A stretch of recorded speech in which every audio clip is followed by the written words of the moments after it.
and it had traveled at a minimum speed of 1,900 miles per hour. Now, and that is from stationary. There's no way for me to know what it was. The only thing I can say is what it was not.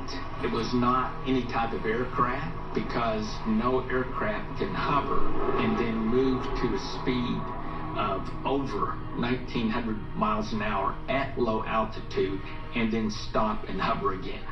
It's just not something we have the ability to do.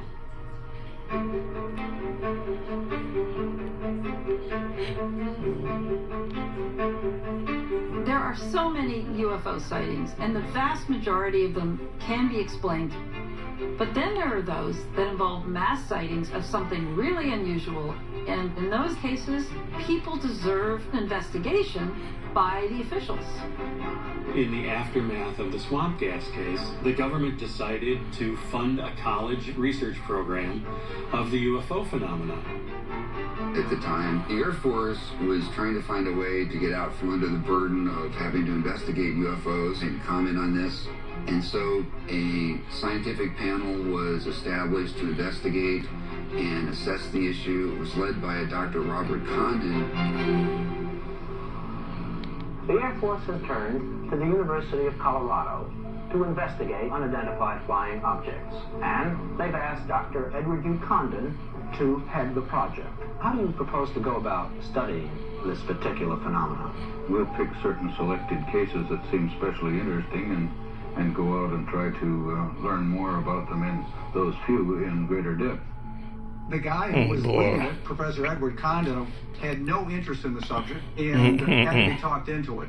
So you have a professor who was not looking to do a project, that was given the project, and things didn't go well. Wow. They reviewed 59 cases and wrote them up in a study that was close to 1,000 pages.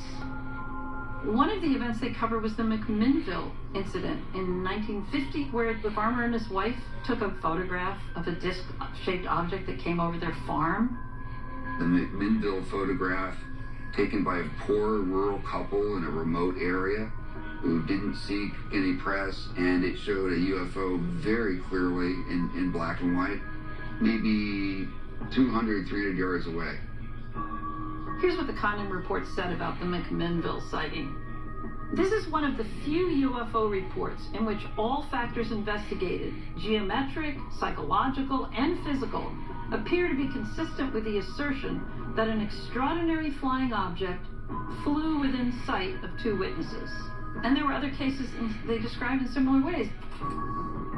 When the final report came out, the main body of the report was open to the possibility that UFOs might be real.